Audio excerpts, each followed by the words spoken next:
let's break down the U.S. military options in Iran. It's probably not what you're thinking.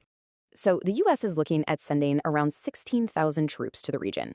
But to put that in perspective, that's nothing like an invasion force. Not even close. So, if it's not an invasion, what are these troops for? Let's get into the options.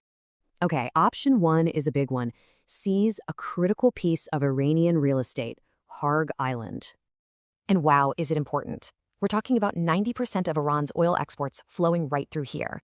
So it's not just oil, it's cash, a massive revenue stream for Iran's economy and its military. But actually taking it? Yeah, that would be incredibly tough. We're talking some serious military hurdles. An attack by sea is way too risky, so the likely path is an air assault from a neighbor. And you can bet Iran's response would be fierce. Their rhetoric makes that perfectly clear.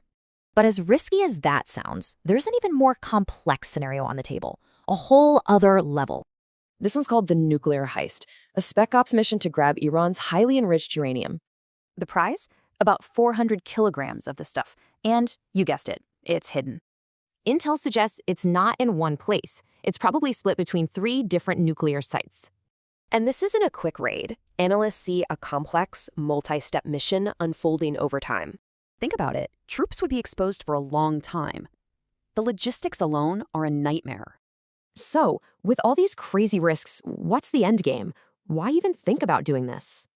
It all comes down to a theory called escalate to de-escalate, a pretty risky gambit. The idea is pretty simple, actually. Grab something they value to force them to the bargaining table. For instance, what if you could trade Kharg Island back if Iran reopens the Strait of Hormuz? But in the short term, taking that oil offline would make global prices shoot through the roof. But here's the kicker. The whole strategy hinges on how Iran sees the situation.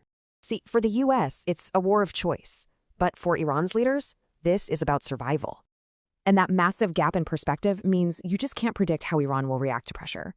Which leaves us with the ultimate question. Is this military pressure a key or just a match to a much bigger fire?